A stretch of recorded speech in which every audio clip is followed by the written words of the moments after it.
Hey, y'all, and welcome back. Today, we're going to be sharing our birth story with you.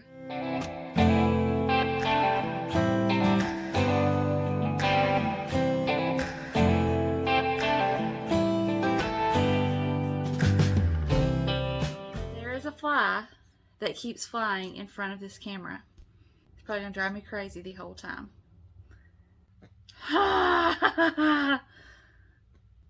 That fly, it needs to go away. Yeah. Oh, sweet baby yawns. If you're new, my name is Tiffany. This is our small town life. We are a simple Southern family, living our life, living our adventure, bringing you along for the ride. We'd love to have you as part of the family. Consider hitting that subscribe button before you leave today. All right, y'all. Today I'm sharing the birth story of Mr. Harlan Wyatt.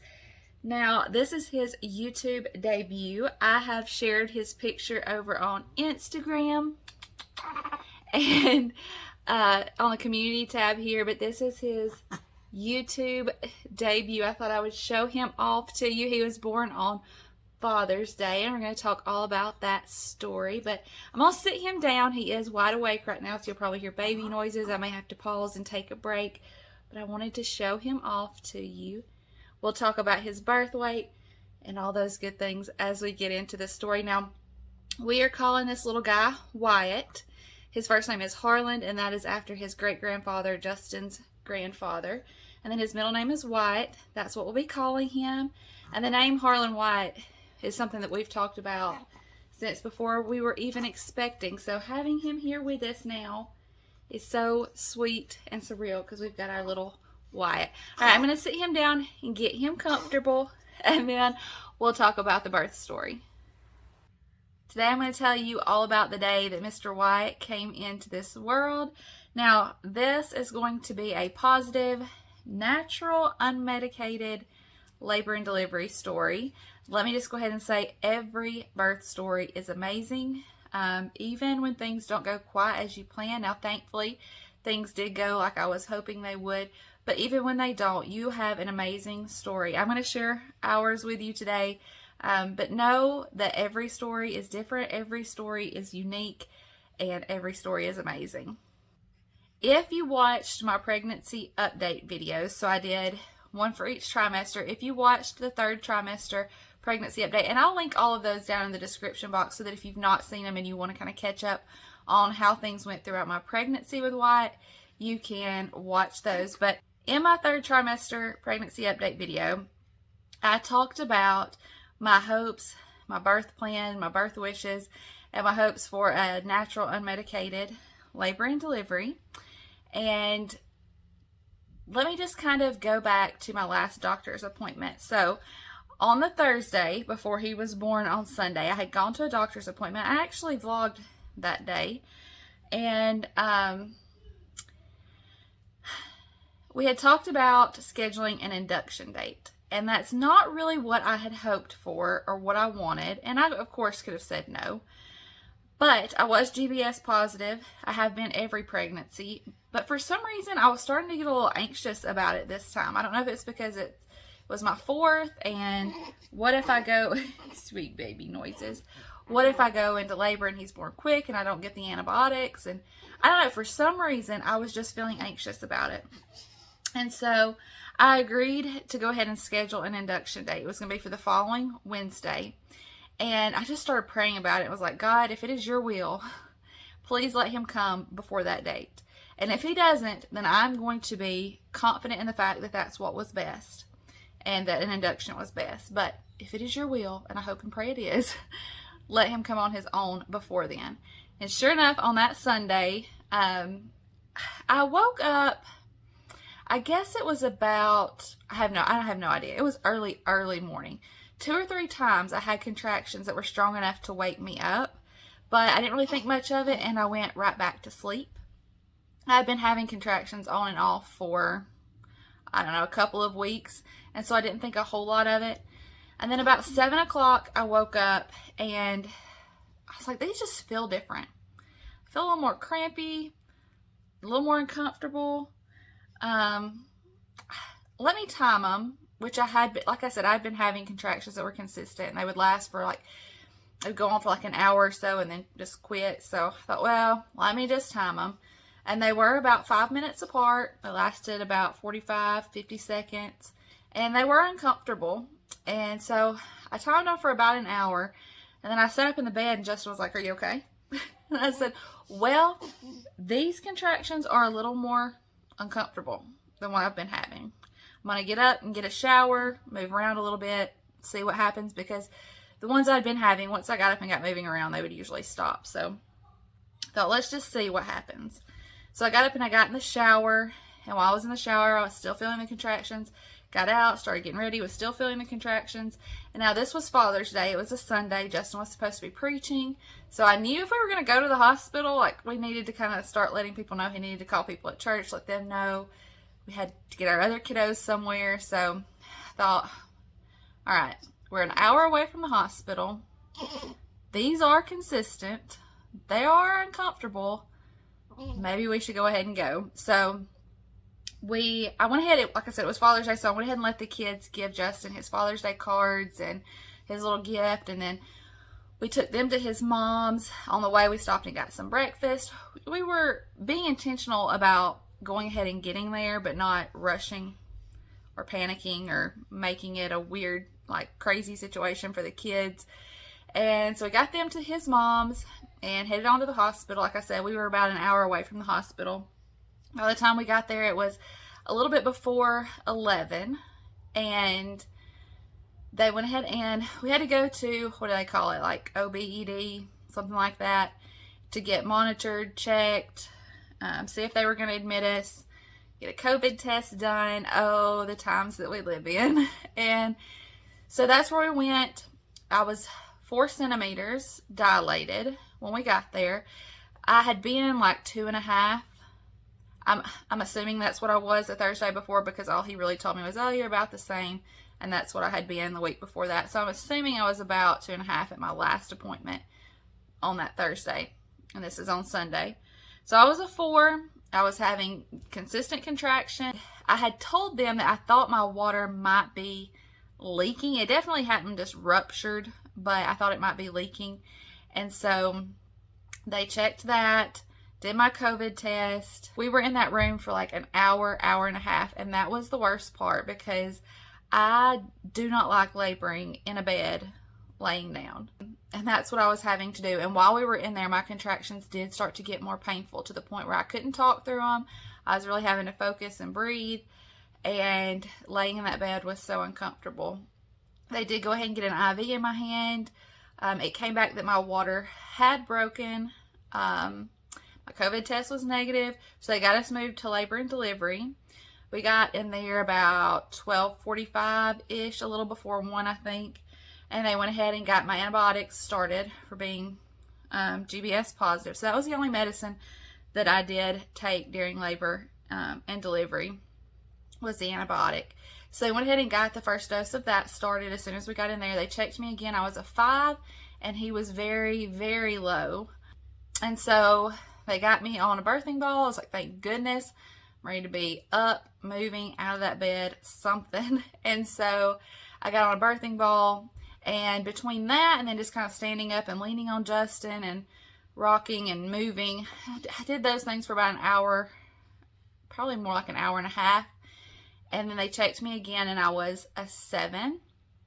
My cervix was tilted, and I knew that.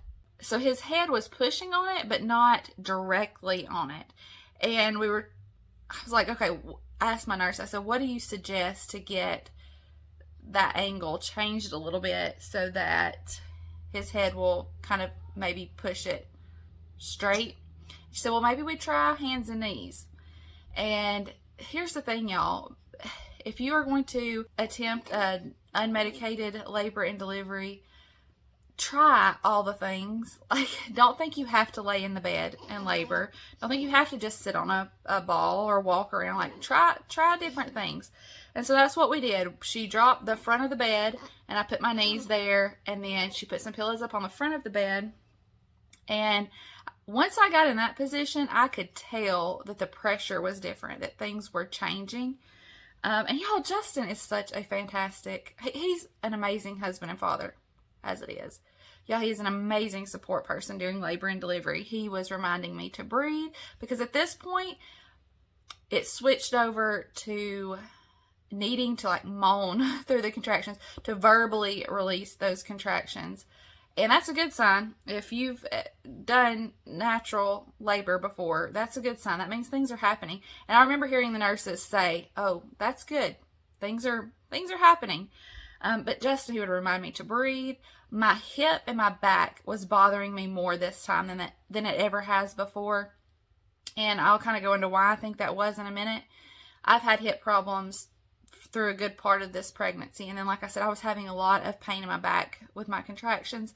So he was putting counter pressure on it, you know, whatever he could do, getting me cold rags, my ice. He was just fantastic, cheering me on. Oh, bless you. Sweet baby sneeze.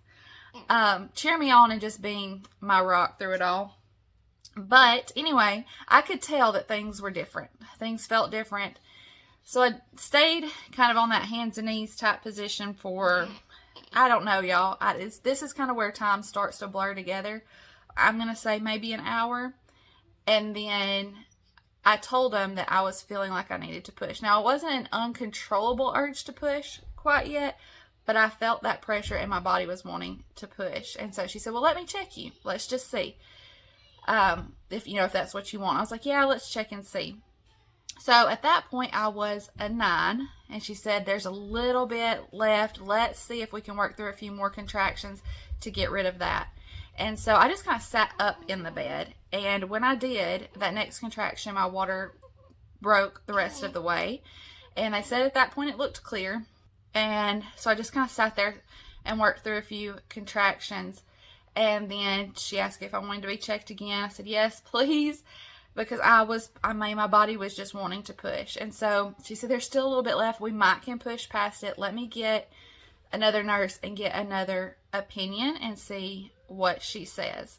So at the point where this other nurse came in, I was at a place, and I don't know if it's like this for everybody, but it is for me. Once I get there, it's like my body and my mind shuts off to everything except for what I'm doing, what's going on with baby, and Justin. I know if there's something important, he's going to let me know. And then, like, I would occasionally hear what the nurses were saying. And so I know another nurse came in. I couldn't tell you what she looked like. Nothing like that. But I can remember her saying, "With this next contraction, push just a little bit and let's see if his head will push past this little bit of cervix that's left." And y'all, my body was just kind of pushing anyway. So I just went with it. I didn't give it no extra, but I just went with what my body was just wanting to do. And she said, "Oh, yep, we're good. It's time to have a baby." And from that point, like I said, all I remember is just looking at Justin, and in between contractions, closing my eyes, trying to rest, because y'all, I didn't have a long labor. I didn't have a super long labor. I didn't have to push for a long time. I need to ask Justin how long he thinks I pushed, because I don't really know. I'm thinking maybe like 5 contractions, something like that. I don't know. But my body was tired. Natural labor and delivery is a lot of work. Definitely very empowering and a fantastic experience, but it's a lot of work. Yes, and you are worth it all. Yes.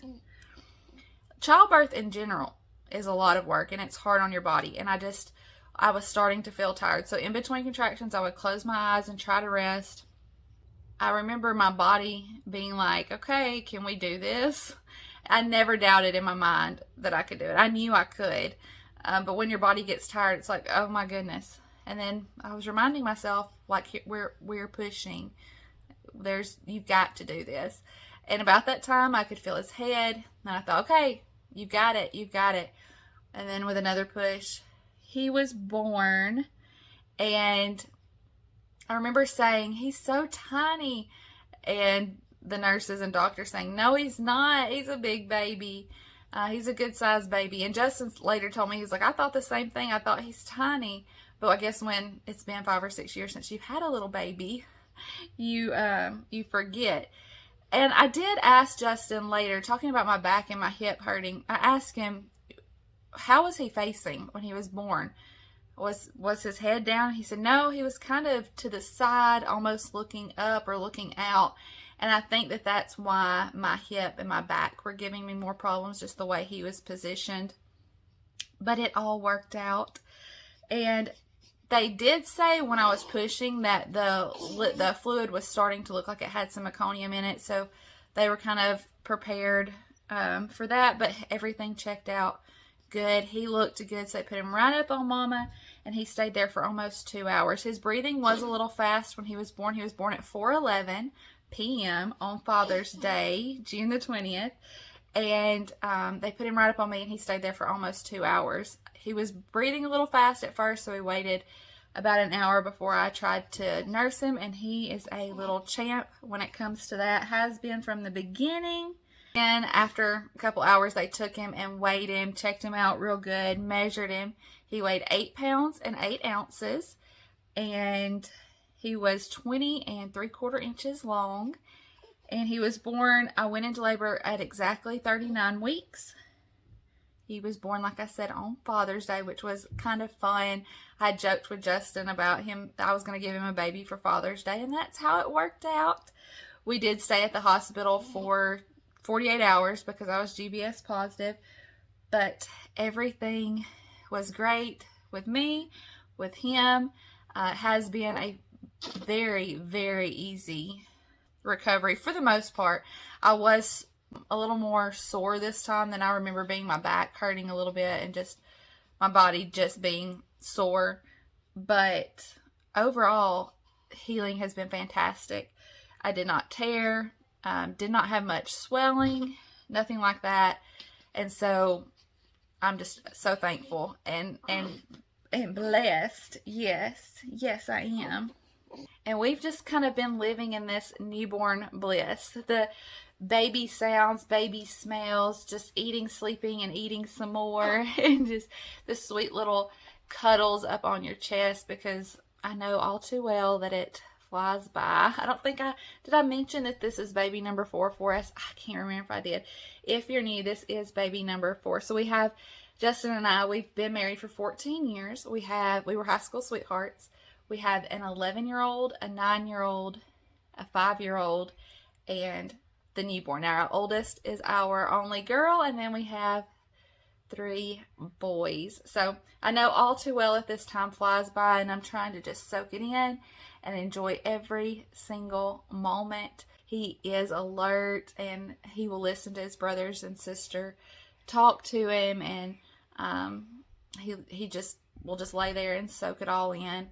And he's nursing like a champ, sleeping pretty well at night. He'll wake up about every 3 hours or so and eat and go back to sleep. We've had a few nights where he's wanted to just stay awake and party a little bit, and we're just kind of living in the moment and enjoying having this little guy as part of our family. So thank y'all so much for watching. Like I said, if you're not subscribed, hit that button and join our family. We share all kinds of lifestyle and family content here, and we'd love to have you as part of our crew. And to all of y'all that have been praying for us and thinking about us and following this journey, thank you so much. Y'all mean the world to us, and I'm so happy for you to meet this little guy right here. We love y'all, and we'll see you next time. Bye, y'all.